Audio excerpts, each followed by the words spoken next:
Ooh. Oh, damn! Damn! Bad boys, bad boys. What you gonna do when they come for you? The movie begins in the hustling and bustling city of Miami, the land of white beaches and dazzling sunlight. Two detectives, Mike Lowrey and Marcus Burnett, are driving in a car where Mike is speeding as if participating in a Fast and Furious movie, while poor Marcus is screaming at the top of his lungs, begging him to slow down. Mike explains that they are raging because Marcus got them late like always. Marcus is queasy in the stomach and asks Mike to stop near a store to buy some ginger ale. Pull over at that store right there. I need a ginger ale. Look, we don't have no time to get no ginger ale, man. I feel like I'm gonna throw up.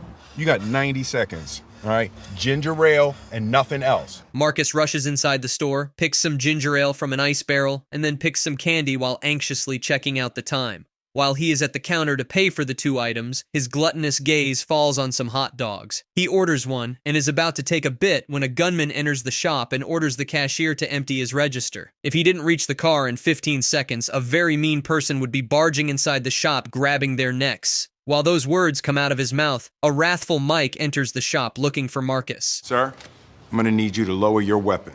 Come take my weapon, then, fucker. Call 911.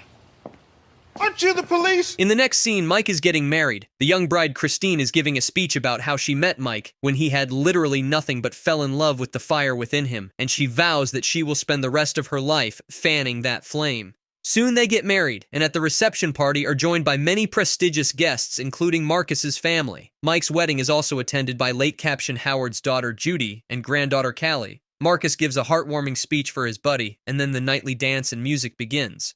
While swaying wildly, Marcus suffers a heart attack and collapses in the middle. He is rushed to the hospital and given emergency care. However, Marcus's subconscious travels to a mystical beach where he finds Howard, who whispers into his ears that his time hasn't come yet. It's not your time. Soon, Marcus gains consciousness, and with the beat of a hip, Latin track gets up on his feet, beaming ear to ear, and walks out of the room. Instantly, Mike, who had dozed off, wakes up and follows Marcus, who had gone up on the terrace, appreciating life to the fullest. Why don't you just step back from the edge a little bit, please? As Mike slowly coaxes him to step down from the treacherous ledge of the terrace, Marcus warns him that a storm is heading his way that will test him really hard. Elsewhere in one of the skyscrapers in Miami, a chopper comes down on its terrace. A former DEA officer named James McGrath meets with a cartel banker and wants him to transfer $20 million to Captain Howard's account. McGrath has one of his goons shoot the banker's bodyguard. Next, he calls the banker's wife and shows her the face of the banker's girlfriend. The banker is forced to transfer the amount in Howard's name, and when the whole process is done, James makes the banker's girlfriend hold the gun to shoot the banker and then herself. Meanwhile, Mike is driving Marcus back home when Marcu's wife Teresa calls him, anxiously rebuking him for neglecting his health. Meanwhile, Marcus declares that both Mike and he are soulmates, and Mike chuckles at the idea. We're bound, and we have been for lifetimes. We haven't always been Mike and Marcus. What you talking about? We're soulmates. My soul is more advanced than your soul. It's not that your soul is stupid. Hey, how long you think your brain went without oxygen? As soon as they reach home, Marcus is given a warm welcome by Teresa, his daughter Megan, son-in-law Reggie, and a grandchild. Also, Christine is present. After a passionate embrace, Marcus rummages through the kitchen cabinets and is furious when he sees his favorite snacks being replaced by healthy food like chickpeas. A frustrated Marcus protests and even tries to bribe Mike for some Skittles, but the latter refuses firmly and then leaves with Christine. The next morning, Mike gets the news that the late Captain Howard was involved in some illegal dealing with the cartels. Instantly, Mike rushes to the police department where a conference is being held.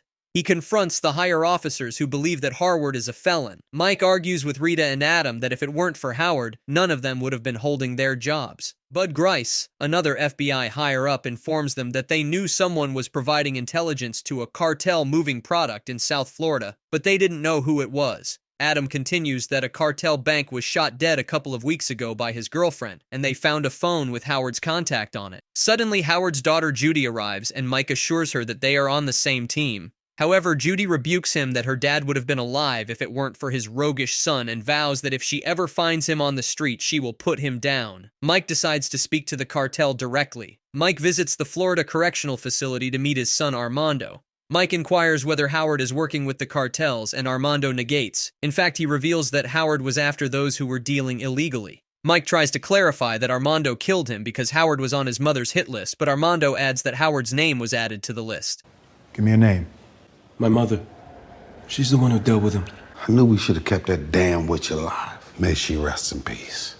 In a remote house, McGrath and his accomplices are busy with their foul work. But once they try to get into Howard's accounts, they trigger a failsafe that sends video messages to Mike and Marcus from Howard. While driving, Marcus nearly gets bananas when he sees a video message from Howard. He's texting us from the other side. No, he's not, Marcus. As he plays it, Howard mentions that when they would get the message, he would probably be dead. He warns them about the traitors in their department and not to trust any of them. Next, he gives them a hint that the giant Coke bottle is the key, leaving both Mike and Marcus baffled. Meanwhile, at the remote house, McGrath is informed that the message was sent to the bad boys, Marcus and Mike. Instead of killing them, McGrath orders his goons to keep an eye on them. The bad boys reach Fletcher's warehouse, where he had created this bizarre studio, and calls himself an artist. It is revealed that Howard had trusted Fletcher with something very important, and he is about to reveal it when McGrath shoots him on his head. Flex your face one more time. Flex it again. Did you shoot him? I don't think so.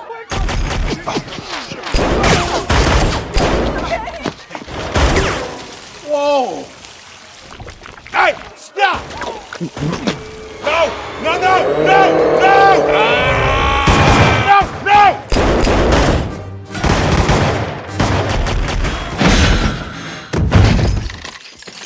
No, no! Look!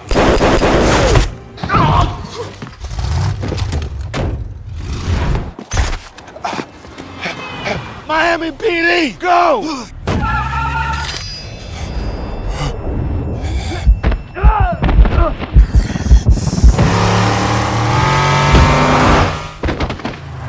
The goons get away before Rita and others arrive. Marcus is about to reveal the weird text message they received, but Mike refrains him from doing so, and covers up that they got a tip. He also tries to coax Rita that Howard was not stupid enough to hold fake accounts in his name. Kelly and Dorn help them unlock a scan code they grabbed from the surveillance pictures on the walls. There is another video message from Howard, who uncovered that he had been trying to grab the culprits for the last 9 years, and also had 2 retired cops, Sanchez and Ruiz, working with him. But both of them were killed in a sudden car crash, and he sensed foul play, so Howard never included Mike and Marcus in that case. Howard now puts the case in their hands and mentions some storage locker that has the original case files. Mike warns his team that they have to get those files, but very quietly, since they cannot trust anybody. In the prison, Armando gets ambushed by some prisoners and is targeted because he knows that Howard is innocent. Mike strives to have him transferred through a chopper.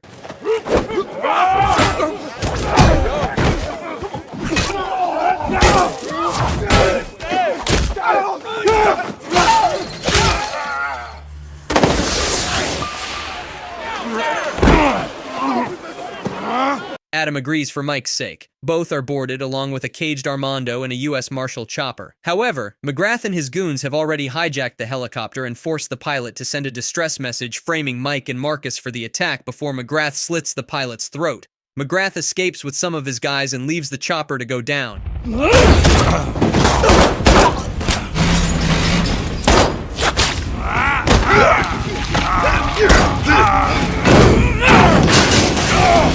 We welcome the storm, motherfucker!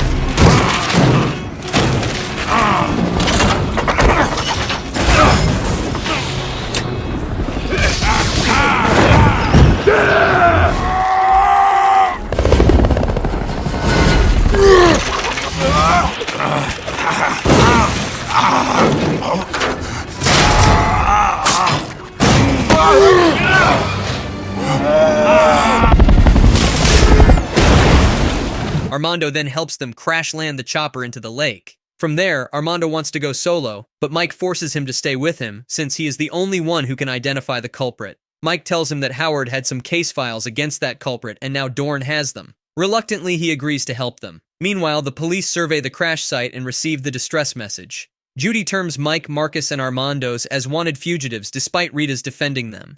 McGrath puts a bounty of $5 million over the trio's head for every gang in town. Unsuccessfully, Marcus tries to bring the father-son duo together, but both are interested. Soon they come across a trawler where they get some change of clothes but are caught by some thugs. What are you boys doing? Boys. Are y'all stealing our clothes? Now these are my own black clothes. What? Look at your shirt. How does get in my black closet? What you gonna do? What you gonna do? Yeah, God damn it! We're not stealing your because we black! The trio flees from the spot and then hits a sleazy tease club owned by Tabitha, another informant. Mike asks for some clothes, weapons, and phones, but the lady asks Mike for some favors in return. When Mike refuses, she and her accomplices thrust their guns at them and call upon some gangsters for the bounty money. She was just stalling them by pretending to help them. Meanwhile, Judy also gets their trail and sets out to grab their necks. The trio's captor gang is attacked by a rival gang headed by Mike's cutthroat enemy Manny, who wants to avenge Mike as the latter had smashed his hand with a meat hammer. Or we can go to war.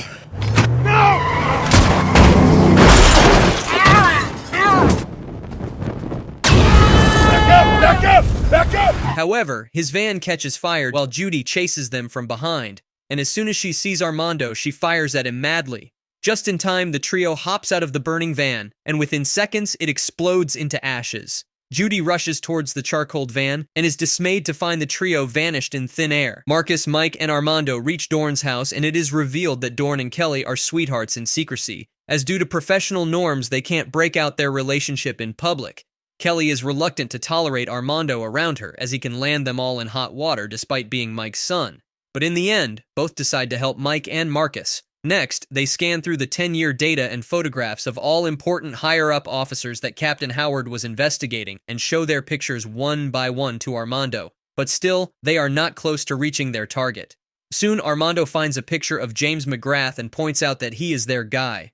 Dorn finds out a complete biodata of James McGrath along with his work history. The team learns that he and his team were taken hostage by the cartel, and he gives them up after being tortured, leaving him as the only survivor. Mike calls Rita and informs her about their findings. Adam also learns from Rita about Mike having proof that will exonerate Howard. It is revealed that earlier Rita also had feelings for Mike. Meanwhile, McGrath also learns that the bad boys have the files, so he feigns that the cartel business is only in Spanish. Through security cameras installed in both houses, Dorn learns that McGrath has sent his goons to get Christine and Marcus's family. Marcus calls home and advises Reggie to take his family somewhere safe. Reggie drags everyone and hides them in a closet while he takes out a gun from a locker.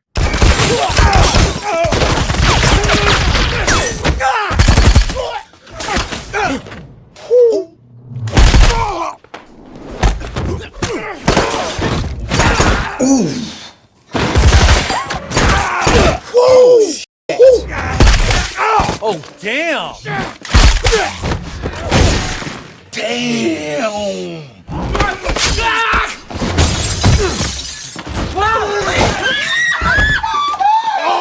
Mike keeps on calling Christine, but it seems as if her phone is on silent. Christine is visited by Callie, who informs her that her mom is after Mike and she knows that Mike is innocent. Finally, Christine notices her cell phone buzzing, and on the other side, a frantic Mike asks her to get out of the house. But before Christine can take any action, the goons have already barged inside. McGrath snatches Christine's phone and threatens Mike to hand over Armando, and whatever evidence Howard has provided shall be destroyed, and only then Christine and Callie will be released. Tearfully, Armando offers to go to surrender himself to McGrath, but a heartbroken Mike refuses immediately. He wonders that McGrath knew everything about Howard, giving them evidence and being identified. Marcus points out that only Rita knew all that. Mark instantly calls Rita and blurts out everything to her about Adam. Rita becomes cautious and tells Adam that she is heading towards the station as a breakthrough in the case has appeared. Adam also follows her. Soon, both begin to wrestle and Adam is about to strangle her when Dorn and Kelly arrive in time and capture Adam. Mark enforces that no one would be trusted out of their circle consisting of Marcus, Rita, Dorn, Kelly, and Armando.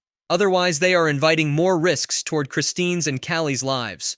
Rita talks to Adam to reveal his motive for joining McGrath and to get his voice sample. Mike uses Adam's voice to convince McGrath that they would have to move their hostages to Cuba, since McGrath screwed up big time. After a pause, McGrath buys Mike's suggestion and immediately orders his personnel to pack up. Soon the team of bad boys head towards an abandoned amusement park full of gators. Marcus and Mike occupy the plane while Rita, Kelly, and Dorn hit the road in a truck with Dorn controlling the drones. Bad boys, bad boys. Yeah, what you gonna do when they come for you? Okay, well, we'll circle back on that one. Meanwhile, Armando is instructed to travel through the waters. Sitting at 10 acres, the park was abandoned due to a hurricane and is home to a huge albino alligator called Duke.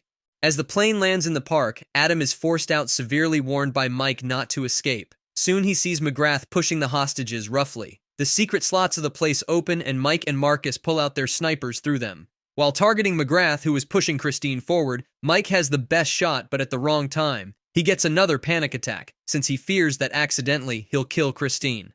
Suddenly, McGrath stops as a slithering tremor runs through the water. An alligator has smelled Armando's blood and was rushing towards him.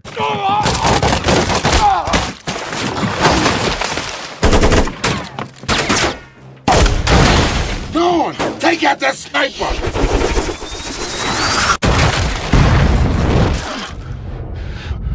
Not now, Mike! Not now! Bad boy! Bad boy! Bad boy, Mike!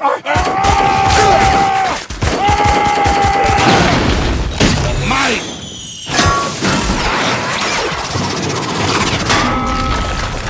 The massacre begins as Mike shoots wildly at McGrath while his other team members fight McGrath's men. Meanwhile, Dorn also sends drones to explode several of McGrath's goons. Soon, Marcus, Mike, and Armando have a face-off with McGrath and his goons at McGrath's hideout. I'm out!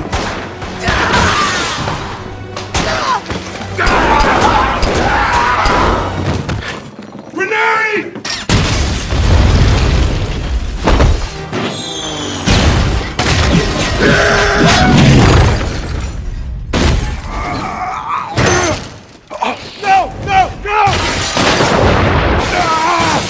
Got this, Mike.